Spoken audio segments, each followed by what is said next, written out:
Welcome to iDream media. So పెళ్ళి అంటే నూరేళ్ల పంట అంటున్నారు. ఇప్పుడు కన్న తండ్రికి అదే గుండెలో మంట అవుతుంది. సో ఎక్కువ ఖర్చు పెట్టేసి అట్టహాసంగా ఆర్భాటంగా పెళ్లిళ్ళు చేసేయడము, దానివల్ల అప్పులు పాలవటం కూడా జరుగుతుంది. దీని గురించి ప్రియా చౌదరి గారి విశ్లేషణ తెలుసుకుందాం. మేడం నమస్తే. నమస్తే మేడం, జనరల్గా పెళ్ళంటే నూరేళ్ల పంట అంటారు. సో బాధ్యతగా అమ్మాయి తండ్రి పెళ్లి చేసి ఇస్తూ ఉంటారు. అయితే ఇప్పుడు అట్లా కాదు, పెరిగిపోయాయి. సో ఈవెంట్ మేనేజర్ ఏం చెప్తే ఆ విధంగా పెళ్లి చేయడము, దానికి ఒక బడ్జెట్ ఉండడము, అది ఎక్సీడ్ అవ్వడము, తర్వాత ఆయనకు బాధ కలగడము, అప్పులు పాలవడము. ఒకప్పుడు పెళ్లి చేసినా కానీ ఎట్లయినా పెళ్లి చేసి చూడు, ఇల్లు కట్టి చూడు అనేది ఉండేది. అప్పుడు అప్పు అయ్యేది. ఇప్పుడు ఈ అప్పు అయితే అసలు తీర్చలేని అప్పు అవుతూ ఉంది. ఏం చెప్తారు? ఇంత హంగులు ఆర్భాటాలు అవసరమా? పులిని చూసి నక్క వాతలు పెట్టుకోవడం అని ఎప్పుడైనా విన్నావమ్మా? అది ఇదే అంటే నక్క అనుకుందంట, నన్ను చూస్తే జనాలందరూ చిరాకు పడుతున్నారు, పులిని చూడంగానే భయపడుతున్నారు. కారణం ఏంటి అంటే దాని ఒంటి మీద ఉన్న చారలు మెయిన్ కారణము.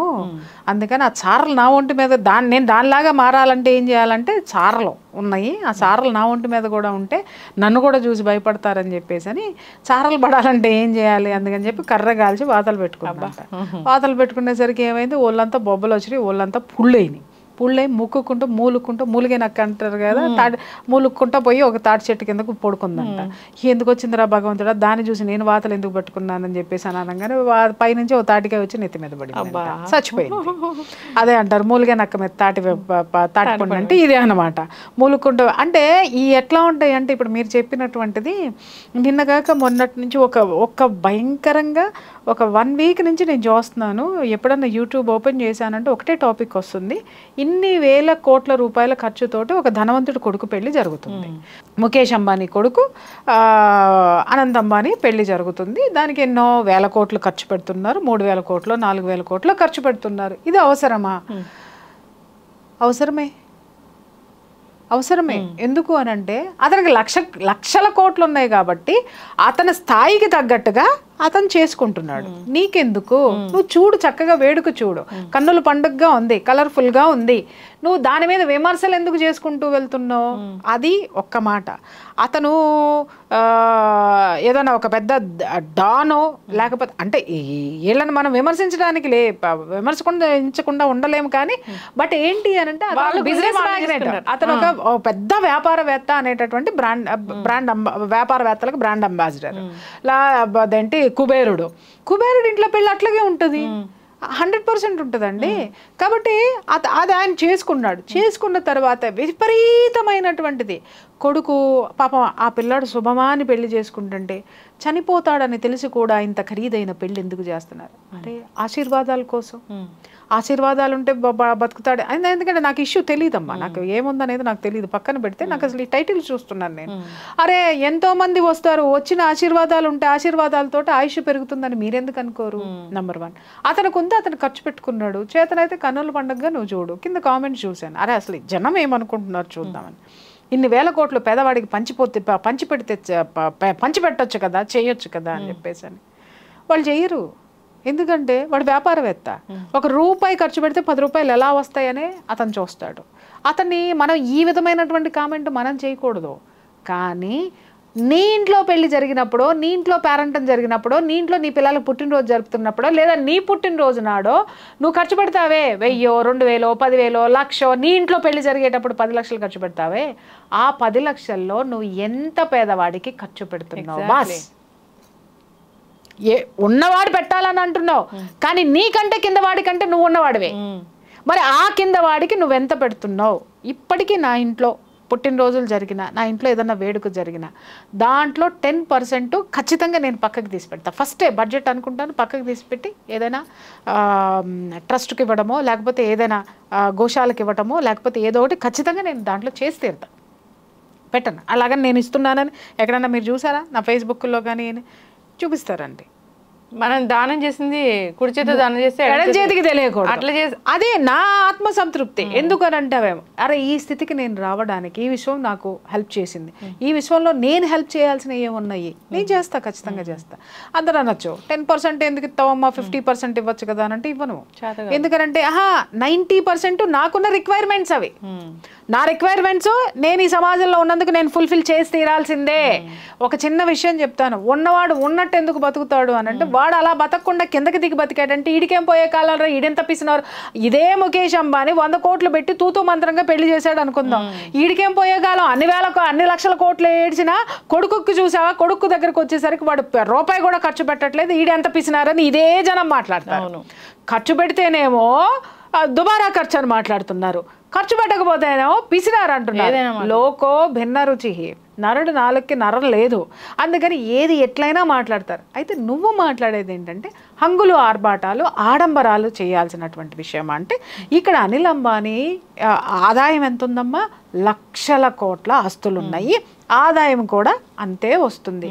దాంట్లో నుంచి అతను ఖర్చు పెట్టింది 1%. అతను ఖర్చు పెట్టుకుంది వినమ్మా, 1% అతను ఖర్చు పెట్టింది. సంవత్సరంలో అతనికి వచ్చే ఆదాయంలో నుంచి 1% మాత్రమే అతను ఖర్చు పెట్టాడు, రైట్? కానీ నీ ఇంట్లో నీ పెళ్ళికి నువ్వు ఎంత ఖర్చు పెడుతున్నావు, నీ ఆదాయం ఎంత, నీ ఆస్తులు ఎంత, నీ పెళ్లి ఖర్చు ఎంత బయటికి చాలా మంది ఆడపిల్లలు చూశాను పాపం ఇక్కడి నుంచి వెళ్ళి యూఎస్లో యూకేలో వెళ్ళి సంపాదించుకొని విపరీతంగా వాళ్ళు కష్టపడి తినను కూడా తినరు, కడుపు నిండా కూడా తినరు, అక్కడ సంపాదించుకున్నటువంటి డాలర్లో వచ్చినటువంటివన్నీ ఇండియాకు వచ్చి పెళ్ళిళ్ళు చేసుకోవడానికి దాదాపు లక్షలు గుమ్మరిస్తున్నారు. అసలు అంత గుమ్మరించాల్సినటువంటి అవసరమే లేదు. మెహందీలు అంటారు, తర్వాత ఏంటి సంగీత్ అంటారు, తర్వాత ఇంకేంటి ఈ మధ్య బ్యాచిలర్ పార్టీస్ అంట, ఇవన్నీ ఎక్కడున్నాయి అసలు? వీటి గురించి మాట్లాడి తర్వాత మనం ఆ పెద్దవాళ్ళ పెళ్ళిళ్ళ జోలికి వెళ్దామని. అసలు నీ ఇంట్లో నీ సాంప్రదాయం మెహందీ అనేది ఎన్ని సంవత్సరాల కిందట వచ్చి చేరింది, సంగీత్ అనేటటువంటిది ఎన్ని సంవత్సరాల కిందట వచ్చి చేరింది, బ్యాచిలర్స్ పార్టీ అని చెప్పి మందు పార్టీలు చేసుకుంటున్నారు. అసలు పెళ్లి ముహూర్తం పెట్టుకున్న తర్వాత అమ్మ 16 రోజుల పండగ అయ్యేంత వరకు శుభలగ్నం బయటికి వెళ్ళకూడదు, లగ్న పత్రిక రాసుకున్న దగ్గర నుంచి 16 రోజుల పండగ అయ్యేంత వరకు నాన్ వెజ్ కూడా తినరు. పెళ్లి కొడుకు దేంటి పొలిమేర కూడా దాటడు. ఒక్కసారి అది జరిగిపోయిన తర్వాత పొలిమేర దాటడు. అలాంటిది బ్యాచిలర్స్ పార్టీ అని చెప్పేసి అని ఒక 2 రోజుల ముందో 3 రోజుల ముందో పొలోమంట తాగుబోతులంతా ఒక చోట చేరి, కోపంతో వచ్చిందో రాని నాకేం సంబంధం లేదు, అందరూ చేరేసి తగలేస్తున్నారు. దేనికి తగలేస్తున్నారు? దీని గురించి మాట్లాడండి అయ్యా, కింద కామెంట్లు పెట్టండి, తాగుబోతులు బ్యాచిలర్ పార్టీల గురించి. ఎవడికి నీ ఆరోగ్యాన్ని నువ్వు కొల్లబొడుచుకుంటున్నావు బ్యాచిలర్ పార్టీ, నువ్వు తాగేది కాక 10 మందిని పిలిచి, లేదా నీ చుట్టూ ఉన్న 10 మంది తాగుబోతులకి తాగుడు కావాలి కాబట్టి నేను బ్యాచిలర్ పార్టీ అని ఒకటి పెట్టాను, అయిపోయింది. మెహందీలు అసలు ఎక్కడ ఉందమ్మా మెహందీ? గోరింటాకు ఖచ్చితంగా పెట్టుకునేవాళ్ళు. ఆ రోజు రాత్రి రేపు పొద్దున్న పెళ్ళనగా ఈ రోజు రాత్రి కూర్చొని అందరూ పెట్టుకునేవాళ్ళు, లేదా 2 రోజులు ముందు పెట్టుకునేవాళ్ళు. అది చక్కగా ఒక వేడుక, అందరూ ఒక చోట కూర్చొని పెట్టుకున్నారు. ఇప్పుడు దానికి మెహందీ అని చెప్పి దానికి ఒక హల్దీ ఫంక్షన్ అంట. హల్దీ ఫంక్షన్ అనేది ఎక్కడి నుంచి వచ్చింది అసలు మీకు? ఇవన్నీ ఎవడు క్రియేట్ చేశాడు అని అంటే ఈవెంట్ మేనేజర్లు క్రియేట్ చేశారు. ఎందుకు క్రియేట్ చేశారంటే వాడికి బడ్జెట్ పెరగాలి, వాడికి పేమెంట్లు రావాలి, వాడు బేషక్గా బెంచ్ కార్లు వేసుకొని తిరగాలి, లేదా వాడు కాస్ట్లీగా బతకాలి. కాబట్టి ఒకప్పుడు పెళ్ళిళ్ళు పురోహితులు ముహూర్తం పెట్టి శాస్త్రం ఎలా చెయ్యాలి, పెళ్లి క్రతువు ఎట్లా చెయ్యాలి అనేది వాళ్ళు ఒక లిస్టు రాసిచ్చేవాళ్ళు, ఓకే, లేదా వాళ్ళు పద్ధతి చెప్పేవాళ్ళు. ఇదిగమ్మ ఇది ఇక్కడ పెట్టండి, ఈ రోజు ఇది చేయండి, లగ్న పత్రిక చేయండి, తర్వాత ఇది చేసుకోండి, ఈ తర్వాత ఇది చేసుకోండి, పెళ్లి రోజు పొద్దున్న గౌరీ పూజ చేసుకోండి, ఇవన్నీ చేసుకోండి, తర్వాత ఇచ్చి పుచ్చుకుంటారు, ఈ రోజు ఇచ్చి పుచ్చుకోండి, ఇవి పెట్టుకోండి, పెట్టుబడులు ఇలా పెట్టుకోండి, సాంప్రదాయాల గురించి వాళ్ళు చెప్పేవాళ్ళు. అకార్డింగ్ టు మన శాస్త్ర ప్రకారము ఈ పెళ్ళిళ్ళు అనేటటువంటివి జరిగాయి. అసలు నీ శాస్త్రంలో ఏడేడ్చింది? హల్దీ ఫంక్షన్ అంటావు, మెహందీ ఫంక్షన్ అంటావు, తర్వాత దాన్ని ఏమంటారు పార్టీస్, మ్యూజిక్, సంగీత్ అంటావు, వీటన్నిటిని ఎవడు తెచ్చి చేర్చాడు రా? నాకు అర్థం కాక అడుగుతాను. పూలిని చూసి నక్క వాతలు పెట్టుకోవడం అన్న మాట్లాడాను కదా, వాడు పెట్టాడు కదా, వాడు 10 లక్షలు పెట్టి సంగీత్ పెట్టాడని చెప్పి లేనాడు 2 లక్షలు పెట్టి పెడతాడు. ఎక్కడ పెడతాడు? వాడు ఉన్న ఇంటి ముందరే ఒక ఇది వేసి. నాకు ఇట్లా నేను అంటున్నానని మీరు బాధపడద్దు, ఎందుకంటే ఎంజాయ్మెంట్లు కావాలి. కానీ పెళ్ళి అంతా అయిపోయిన తర్వాత హ్యాపీగా అందరూ కలిసి కూర్చొని ఒక వేడుక పెట్టేసుకోండి, ఖచ్చితంగా పెట్టుకోండి. ఆ కుటుంబాలు ఈ కుటుంబాలు కలిసి పెట్టుకోండి. కానీ వీటికి ఎంత ఖర్చు అవుతుంది? ఈ ఖర్చుని ఒకడిని చూసి ఒకటి చెయ్యకపోతే మళ్ళీ బ్లేమ్లు. ఎందుకంటే వీళ్ళు చేసిన అన్ని ఫేస్బుక్లో వీడియోల ద్వారా దీని ద్వారా ప్రీ వెడ్డింగ్ షూట్లు అంట, పోస్ట్ వెడ్డింగ్ షూట్లు అంట, తర్వాత దాన్ని ఏమంటారు డెలివరీకి చేసే బేబీ బంప్ షూట్లు. ఎక్కడి నుంచి వచ్చినాయి అమ్మ ఇవన్నీ? కూడా ఇన్స్టాగ్రామ్ ఆడు బతికేయడానికి, యూట్యూబ్ ఆడు బతికేయడానికి, లేకపోతే దాన్ని ఏమంటారు ఈ ఫేస్బుక్లో ఆడు బతికేయడానికి తీసుకొచ్చినటువంటి ఈ దరిద్రపు కల్చర్ని తీసుకొచ్చి మనం ఆపాదించుకుని ఈరోజు దుబారా ఖర్చులు అయిపోయినాయి అంటే కంట్రోల్ చేయాల్సింది ఎవరు? నిజంగా చెప్తున్నా. మా ఇంట్లో నిన్న మొన్న పెళ్ళి అంటే నేను ఒకటే చెప్పాను, సంగీతంలో గిమ్మమ్మాయి అంటుంది అర్జెంటుగా పెళ్లి ముహూర్తం పెట్టండి అని. ఎందుకు వాళ్ళ అన్నకు పెళ్ళి అవ్వాలని దాని ఎంత బాగా కోరుకుంటుందో అనుకున్నా. కారణం ఏంటంటే నేను సంగీతకి నాకు మంచి డ్రెస్ కొనుక్కోవాలి, మెహందీకి నేనన్నా తోలు తీసేస్తా, ఏ ఫంక్షన్లో ఉండవు, పెళ్ళికి ఏం అవసరం, శాస్త్రబద్ధంగా ఏదైతే జరుగుతుందో అదే ఇంట్లో జరుగుతుందో తప్ప అంతకు మించి నా తెలుగు సంస్కృతిలో లేనటువంటి పెళ్లి వేడుకలో లేనటువంటిది ఏది కూడా ఈ ఇంట్లో ఉండదు, ఉండడానికి వీల్లేదు. అవును, కానీ అమ్మాయి ఫాదర్ మీద ఎంత బర్డెన్ పడుతుందో కదా. అమ్మాయి ఫాదర్ మీద కాదమ్మా, కుటుంబం మొత్తం ఛిద్రం అయిపోతుంది కదా మొత్తం. అంటే ఇక్కడ ఇప్పుడు ఇదే చెప్తున్నాను కదా, వినండి. ఇక్కడ నేనేం చెప్పాను, పాపం ఇక్కడ నుంచి దేశం వదిలిపెట్టి వెళ్ళిపోయిన ఆడపిల్లలు వాళ్ళు కష్టపడి సంపాదించుకున్న సంపాదన ఏట్లో పోసినట్టు ఇట్లా పనికి మాలిన వాటికన్నిటికీ ఖర్చు పెట్టట్లేదా? చాలా మంది మాట్లాడతారు ఏంటి అంటే అబ్బా వీడియోలు చూసుకోవచ్చు జీవితాంతం అని. నిజమే, కానీ ఈ వీడియోలు ఒకప్పుడు పోయిన తర్వాత నువ్వు ఈరోజు రూపాయి కూడబెట్టుకొని వెళ్తే భవిష్యత్తులో నువ్వు ఎన్నో వేడుకలు చేసుకోవచ్చు. నువ్వు సంపాదించినట్టు వేడుకల రూపంలో ఇక్కడే నువ్వు ఖర్చు పెట్టేసుకొని వెళ్ళిపోతే వీడియోలే మిగులుతాయి జీవితంలో. ఒకప్పుడు అలా ఉన్నాం, అబ్బా అంత బాగా పెళ్లి చేసాం, అంత మంచి డ్రెస్సులు కొన్నాం, అంత కాస్ట్లీ చేసామని నువ్వు వీడియోలో చెప్పుకోవాల్సిన పరిస్థితికి ఇవాళ ఎన్ని కుటుంబాలు వస్తున్నాయో నాకు తెలుసు. ఎందుకంటే ఇలా ఛిద్రమయ్యి కొట్లాడుకుని నా దగ్గరికి పంచాయతీలు ఉన్నాయి కాబట్టి చెప్పాల్సిన బాధ్యత నాకుంది. తల్లిదండ్రులు ఒక్కొక్కరు చెప్తారు ₹1 కోటి ఖర్చు పెట్టానంటే పెళ్లి కంటే నేను షాక్ అవుతాను. ఏంటండి ₹1 కోటి ఎందుకు ఖర్చు పెట్టారంటే సంగీత్ కండి, మెహందీ కండి, హల్దీ కండి, దానికండి, దీనికండి, కాస్ట్యూమ్స్ అండి. చివరికి పురోహితుడికి ఇచ్చింది ఎంత తిప్పి కొడితే 25,000 ఉంటాయి, లేదా ఒక 50,000 ఉంటాయేమో. అంతకు మించి మిగిలినాటి అన్నిటికీ దేనికి డెకరేషన్ లేదు. డెకరేషన్ చెయ్యండి, పెళ్లి మండపం బ్రహ్మాండంగా ఉండాలి, వేడుక పెళ్లి వేడుక మాత్రమే బ్రహ్మాండంగా ఉండాలి తప్ప మనకి కానివన్నీ మనం పూసేసుకొని మనం చేసేసుకొని ఇవన్నీ పెంచుకుంటూ ఒక మధ్యతరగతి కుటుంబాలు ఇవాళ రోడ్డును పడడానికి కారణం ఏంటమ్మా? ఎక్కువ ఈ దరిద్రం ఎక్కడ ఉంటుందంటే మధ్యతరగతి కుటుంబాలకి ఉంటుంది. ఎందుకంటే ఫాల్స్ ప్రెస్టేజెస్లో బతికేస్తారు. ఇవాళ చూడండి, నిన్న మొన్న ఒక సర్వే, ఐఫోన్లు ఎవరు ఎక్కువ వాడుతున్నారు అని అంటే middle class, below middle class. పైన ఉన్నాడు అందరూ ఆండ్రాయిడ్లే వాడుతున్నాడు. ఎందుకు అని అంటే ప్రెస్టేజ్, నేను రిచ్ అని వీడు చూపించుకోవడానికి కొంటున్నాడు. వీళ్ళు చూపించుకోవాలి, వాళ్ళకి అవసరం లేదు. ఎస్, నేను ఐఫోన్ వాడుతున్నా, నేను ఐఫోన్ వాడుతున్నాను. బట్ నేను ఎందుకు వాడుతానంటే నా సెక్యూరిటీ కోసం, బికాస్ నా ఇష్యూస్ నాకు ఉంటాయి. సెలబ్రిటీస్ ఎప్పుడు కూడా అది లాక్ సిస్టమ్ ఉంటుంది, ఇంకొకటి దాంట్లో జోన్లోకి రావడానికి ఉండదు. ఒక సెక్యూరిటీ పర్పస్ కోసం నానా దరిద్రాలు దాంట్లో ఇది చేయకుండా ఉండడం కోసం అని చెప్పేసి నేను సెక్యూరిటీ కోసం వాడుతున్నా. నాకు తర్వాత అనిపించింది ఎవరిదేవడా తీసేస్తే పోతుందేమో ఐఫోన్ అని చెప్పేసి. అంటే చూడండి మనుషులు ఎలా ఉన్నారో. ఇవాళ 8th క్లాస్ 9th క్లాస్ చదివే పిల్లోడి చేతిలో ఐఫోన్లు ఉంటుంది, మధ్య తరగతి పిల్లల చేతుల్లోనే ఉంటుంది. మీరు చూడండి ఎక్కడికి వెళ్తున్నాం మనము, ఫాల్స్ ప్రెస్టేజెస్ తోటి, ఫాల్స్ థింకింగ్ తోటి. అదే చెప్తున్నాను కదమ్మా. ఇవాళ నాకు ఒకప్పుడు కార్ అంటే భలే పెద్ద ప్యాషన్ ఉండేది. నేను పెద్ద అవ్వాలి, నేను కార్ కొనుక్కోవాలి, కార్ డ్రైవ్ చేసుకుంటే అలా ఇలా అన్నీ ఆలోచించేదాన్ని. ఇప్పుడు కారులు చూస్తుంటే నాకు చిరాకు వస్తుంది. అంటే నేను కారుల్ని నిందించట్లేదు, కారణం ఏంటనంటే లగ్జరీ కార్లు చూసి చూసి చూసి బుజ్జి కారులు చూస్తుంటే భలే ముద్దొస్తుంది. నిజం. ఎందుకని అంటావేమో, వాటి వాల్యూ పోయిందండి, అన్నీ అవైలబిలిటీ ఉంది. ఉన్నప్పుడు దాంట్లో కూర్చుంటే ఏంటి, దీంట్లో కూర్చుంటే ఏంటి అంటే ముందు 4 సున్నాలో లేకపోతే ఒక స్టార్స్ ఇదో లేకపోతే ఆ ఎంబ్లం చూపించుకోవడానికి కోసమే కదా నువ్వు కొంటున్నావు. కారు కంఫర్టబిలిటీ కోసం ఉంది. అలాగే బిజినెస్ పర్సన్స్కి వాళ్ళ ప్రెస్టీజ్ ఇష్యూ కోసం ఉంది. నువ్వు నేనేం చేస్తున్నావమ్మా, అంతే. నువ్వు నేనేం చేస్తున్నావు ఇంట్లో కూర్చుని, దేనికి కొంటున్నాము?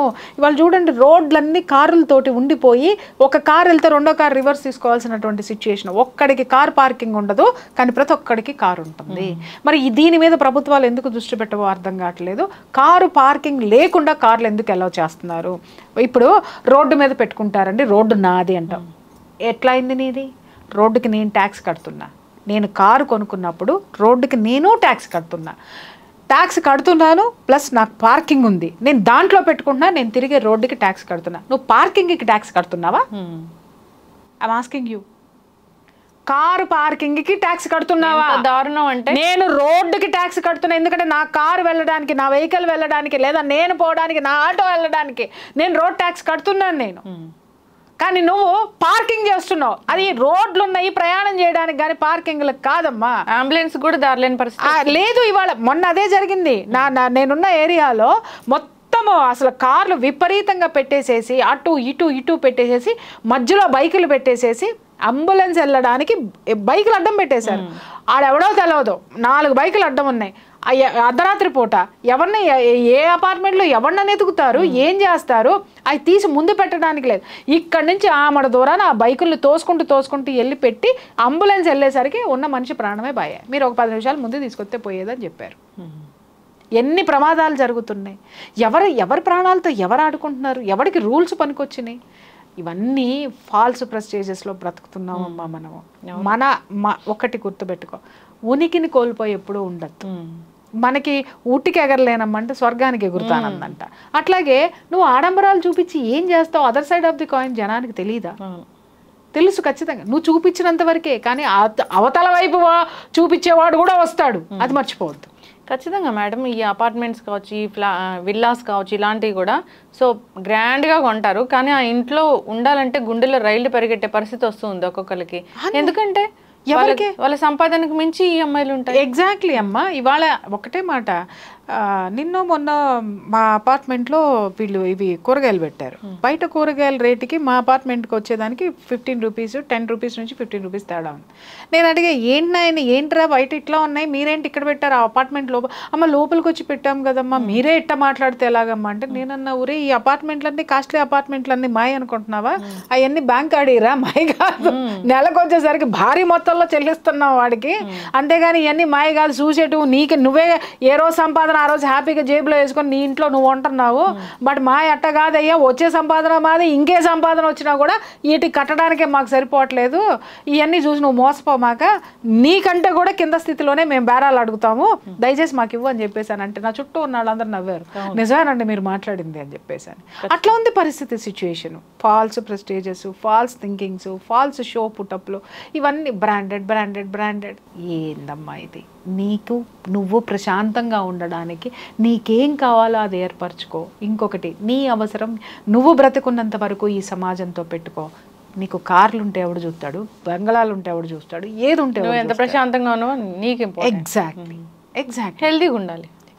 హెల్దీగా ఉండాలి, ప్రశాంతంగా ఉండాలి. కంటి మీద నిద్ర లేకపోతే ఈ బాధల వల్ల నేను నా చుట్టూ చాలా మందిని చూస్తాను. ఇవాళ చూస్తాను, రేపు వచ్చిన తర్వాత మేడం అది ఆ ప్రాపర్టీ కొనేసామండి, అక్క ఈ కారు కొనేసామండి. నేను చూస్తే ఆ వాటికి కట్టడం కోసము వీళ్ళు ఒక్క నిమిషం కూడా ప్రశాంతం, ఎప్పుడు ఇలా గుడి జబ్బులు వస్తాయో అనే టెన్షన్ నాకు. ఒక్క నిమిషం కూర్చోలేరు. నేను ప్రశాంతంగా మాట్లాడుకుంటాం కూర్చొని, ఒక్క నిమిషం నేను వాళ్ళతో కూర్చొని మాట్లాడుతుంటే వాళ్ళు ఎక్కడో ఆలోచిస్తూ ఉంటారు, ఎక్కడో ఏదో చేస్తారు, టెన్షన్ ఏవో ఫోన్లు, ఏవో ఇది ఏదో కథ, అసలు అక్కడ ఆ పని చేయాలి, ఇక్కడికి వెళ్ళాలి, అక్కడికి వెళ్ళాలి, అది చేయాలి, ఇది చేయాలి. మొన్న ఒక కేసు ఒకటి వచ్చింది నాకు, ఒక కేసు కదా వరుసనే 4 కేసులు వచ్చినాయి. ఒక్కొక్కళ్ళు 6 ఉద్యోగాలు 7 ఉద్యోగాలు చేస్తున్నారు. ఇదేంటబ్బా, ఒక ఉద్యోగం చేయడానికే నాకు తలప్రాణం అంతా వస్తూ ఉంది, 6 ఉద్యోగాలు 7 ఉద్యోగాలు వీళ్ళట చేస్తున్నారని చెప్పేసి అని చూస్తే ఏంటి అని అంటే, ఈరోజు ఎన్ని ఉద్యోగాలైనా చేసుకోవచ్చు అంట కదా ఇంట్లో కూర్చొని. అవును, చేసుకుని వాడు విపరీతంగా సంపాదిస్తున్నాడు. వాడు సంపాదించేటటువంటి సంపాదన ఎక్కడికి వెళ్తుందో చెప్తా. ఒక పెద్ద మనిషి సంపాదించేదంతా కూడా ఆ బంధువులు ఎవరైతే ఉంటారో ఆ బంధువులకి ఏ అవసరం వచ్చినా ఇతగాడు బాహాటంగా ఇస్తాడు, ఇంట్లో భార్యకి రూపాయి ఇవ్వడం. అంటే ఏంటి, బంధువులందరూ వీడిని మోస్తున్నారు పల్లకి ఎక్కించి. సో ఆ భజన చేయించుకుంటానికి వీడు 7 ఉద్యోగాలు చేస్తూ భార్య దగ్గరికి వచ్చేసరికి ఇంట్రెస్ట్ ఉండదు. ఎందుకంటే నేను అలసిపోతున్నానండి 7 ఉద్యోగాలు చేస్తున్నా. 7 ఉద్యోగాలు నీ భార్యతో సంసారం చేయడానికి పనికి రాకుండా ఎందుకు చేస్తున్నావు నువ్వు అంటే, వీళ్ళతో చప్పట్లు కొట్టించుకుంటాను. జీవితాంతం నీకు ఏదైనా వస్తే చూసేదెవరు, నీ భార్య. నిజాలు మాట్లాడతారు ఒకటి. రెండోది, ఇంకొకటి 9 ఉద్యోగాలు చేస్తున్నాను అన్నాడు. ఆ 9 ఉద్యోగాలు చేసేవాడి సిచ్యువేషన్ ఏంటి అని అంటే సేమ్ ఇదే సిచ్యువేషను. భార్యాభర్తల మధ్య అన్యోన్యత లేదు, ఏమీ లేదు. ఎందుకురా నాయన అంటే ఇది ఏంటి అని అంటే, మా ఊర్లో ఇప్పటికే నేను ఇన్ని కోట్లు పెట్టి ప్రాపర్టీస్ కొన్నానండి, ఇంకొక 25 ఎకరాలు ఉంది, అది నేను కొనాలి, ఇవన్నీ నా టార్గెట్స్ అండి అని అన్నారు. అరే నీ వ్యక్తిగత జీవితాన్ని కూడా నువ్వు వయసులో ఉన్నప్పుడు నువ్వు ఎంజాయ్ చేయలేనటువంటి నీ టార్గెట్ ముసలోడు అయిపోయిన తర్వాత కావాలనుకుంటే ఎవడొస్తాడరా నీకు? సంపాదించి ఏం చేస్తావు? దేనికైనా ఒక లిమిటేషన్ ఉంటుంది. పెళ్ళికైనా, పేరంటానికైనా, ఆస్తులకైనా, అంతస్తులకైనా. చూడమ్మా, కింద పిల్లరు నువ్వు ఎంత బలంతో వేస్తావో అంత బలం మాత్రమే పైన మోస్తుంది దాని మీద పెడితే. అంతేగాని 10 అంతస్తులకి పిల్లర్స్ వేసి నువ్వు 20 అంతస్తులు పర్మిషన్ ఉంది కదా అని లేపావు అనుకోమ్మా, ఏమవుతుంది? మొత్తం కూలిపోతుంది. ఇవాళ మనుషులు చేసే పని అదే. ఆర్భాటాలు, హంగులు, ఫాల్స్ ప్రెస్టేజెస్కి పోయి పోలిని చూసి నక్క వాతలు పెట్టుకున్నట్టు వాతలు పెట్టుకుంటున్నారు. ఎస్, ఖచ్చితంగా మేడం, అందరూ కూడా ఆలోచించాల్సిన పరిస్థితి అయితే వచ్చింది. నిజంగా పెళ్లి చేసి చూడు అనేది ఒకప్పుడు ఎందుకు వచ్చిందో ఆ నానుడి, కానీ ఇప్పుడు అది ఇంకా గుది బండలాగా తయారవుతుంది. సో పెళ్లి పీటల మీదే చనిపోతున్న తల్లిదండ్రులను కూడా చూస్తూ ఉన్నాము. ఆయన ఎంత టెన్షన్ పడి ఉంటే దీనికోసం అలా జరిగిందో కదా. సో ఖచ్చితంగా ఏదైనా వేడుక అనేది హ్యాపీగా జరగాలని కోరుకుందాం. తక్కువ బడ్జెట్లో చాలా హెల్దీగా వెళ్ళాలని కోరుకుందాం. బడ్జెట్ తక్కువ ఎక్కువ కాదు తల్లి. నీ సంపాదన ఎంత, ఆ సంపాదనలో ఎంత భాగం ఖర్చు పెడుతున్నావు, నువ్వు వెనకేసిన ఆస్తులు ఎంత, ఆస్తులు ఎంత భాగం ఖర్చు పెడుతున్నావు. అంతేగాని అప్పులు చేసి 1 కోటి రూపాయలు 2 కోట్లు పెట్టి పెళ్లిళ్ళు చేసిన వాళ్ళు 6 నెలలు తిరగకుండా విడాకుల కోసం వస్తున్నారు. ఎందుకంటే వీళ్ళు అట్టంటే వాళ్ళని తెలియదండి అంటే. మరి అంత ఆర్భాటంగా ఎట్లా చేశారంటే వాళ్ళు అడిగారు కాబట్టి మేము చేసామండి. ఎస్, ఖచ్చితంగా మేడం. 1 కోటి రూపాయలు పోయే, కూతురు జీవితం పోయే, ఇక్కడికి వచ్చి నీకు అప్పులు మిగిలినాయి. చివరికి అప్పులతో పాటు నీకు కూతురు వచ్చి నీకు ఇంట్లో. అవును, ఏదైనా విడాకుల ఇష్యూ వచ్చినప్పుడు, ఏదైనా హెరాస్మెంట్ ఇష్యూ వచ్చినప్పుడు తల్లిదండ్రులు చెప్తుంటారు, మేము అంత కట్నం ఇచ్చాము, అంత గ్రాండ్గా పెళ్లి చేసాము, అన్ని నగలు కొనిచ్చాము అని. దృష్టి పెట్టాల్సింది ఎవరి మీద అమ్మా? స్థితి మీద, ఉన్న స్థితి మీద. ఉన్నతమైన స్థితికి గాల్లో చూసి మీరు పెట్టకండి. ఇప్పుడు నీ అల్లుడు నువ్వు చేసే గ్రాండ్ పెళ్ళిళ్ళు కానీ అవి కానీ మీ వియంకులు అందుకునే స్థితిలో ఉన్నారా లేదా? అలాగే ఆ స్థితిని భరించే స్థితి నీకు ఉందా లేదా? ముందు ఇవి ఆలోచించుకోవాలా. ఎవరి కోసమో సమాజంలో ఏదో చేసేయాలి, నా పిల్లలకు కూడా గ్రాండ్గా చేసేయాలని నువ్వు చేస్తే నువ్వు మిగలాలిగా నీ పిల్లలకి, లేదా రేపొద్దున వాళ్ళకి ఆ స్థితి మిగలాలి కదా. 1 రూపాయి వెనకేస్తే వాళ్ళు జీవితాంతం స్ట్రాంగ్గా ఉంటారు. ఉన్న రూపాయలన్నీ ఖర్చు పెట్టావంటే నువ్వు వాళ్ళ మీద ఆధారపడాల్సి వస్తుంది. రేపొద్దున ఎంత గ్రాండ్గా పెళ్లి చేసినా నిన్ను దగ్గర ఏంది చెప్పు అంటారు తల్లిదండ్రుల్ని. అందుకోసమని ఎవరికి వాళ్ళు త్యాగాలు చేసి చేయొద్దు, విచ్చలవిడితనానికి పోవద్దు. ఎస్, ఖచ్చితంగా మ్యామ్, ఖచ్చితంగా అందరూ కూడా ఆలోచించాలని కోరుకుందాం. ఇంకా ఎటువంటి దుస్సంఘటనలు జరగకూడదు, దీనివల్ల ఇబ్బందులు పడకూడదని కోరుకుందాం. ధన్యవాదాలు. Thank you.